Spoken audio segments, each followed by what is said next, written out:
Face the facts. China's impacts. Since the mid-1990s, U.S. cities and states have sought to increase recycling to avoid disposal by landfill or incineration. Due to low-cost shipping and labor, and the mass abundance of it, the U.S. became reliant on China to accept plastic materials collected by municipal systems. Over time, the types of plastics accepted, labeled as recyclable, grew. Since we relied on China so heavily, as did other countries, we never actually came up with a strategy to combat our own plastic waste issues, merely pushing it off for a later date. In the minds of many during this age of exporting, they thought at least the amount of plastics being landfilled or incinerated in U.S. soils have decreased.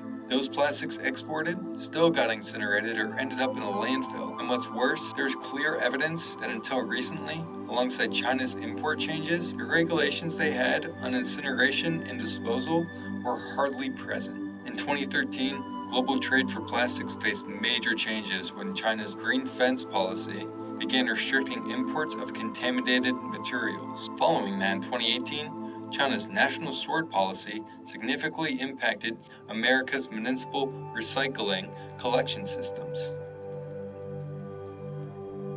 Basically, National Sword was China's ban on foreign recyclables. It banned 4 categories and 24 types of imports. Essentially, the Chinese government was pissed from the amount of labor it took, the contamination rates of these plastics, and the negative publicity and trust in the adverse health effects. But from 1992 to 2017, China imported 45% of the world's garbage.